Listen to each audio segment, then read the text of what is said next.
सर्वांना क्रांतिकारी जय भीम. मित्रांनो, सध्या जे देशामध्ये अराजकता पसरवण्याचं काम जे चालू आहे, हे सुनियोजितपणे कार्यक्रम लावलेला आहे केंद्र सरकारने, या मनवादी सरकारने.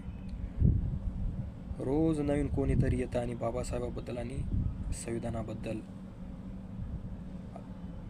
विरोधात्मक भाष्य करून जातं. मित्रांनो, आता जो अनिल मिश्रा आहे, पाखंडी मनवादी, तो म्हणत आहे की संविधान बाबासाहेबांनी लिहिलेलं नसून BN रावांनी लिहिलंय म्हणे. BN राव. अरे मनोवादी अनिल मिश्रा, तुला पोसणारे, तुला बोलायला लावणारे कोण आहेत ते आम्ही चांगल्या प्रकारे ओळखून आहोत.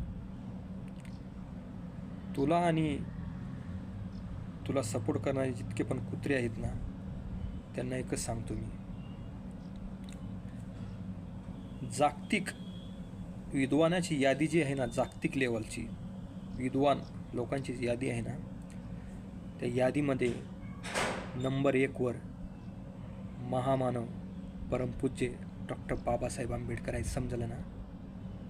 संविधान कोणी लिहिलंय, कधी लिहिलंय, किती दिवस लागले लिहायला, कशा प्रकारे लिहिलंय,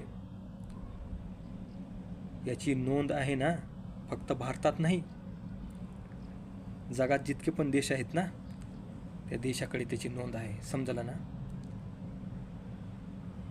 तू असली किती जरी बरळ ओकलास, फालतूगिरीची किती जरी भाषा बोललास तू, आणि तरुण पोरायला भडकवण्याचं काम केलं, तर तुझी नोंद फक्त आणि फक्त माजरचोच देशद्रोही म्हणूनच राहील. समजलं ना? आणि तुझ्या मागं जितकी पण सिस्टीम आहे ना, ती सिस्टीम पण एका दिवशी नागडी होणार आहे. आणि ती नागडी होणार आहे फक्त आणि फक्त आंबेडकरवादी लोकांमुळं. समजलं ना? भीमाच्या लेकरामुळं. सर्वांना क्रांतिकारी जय भीम.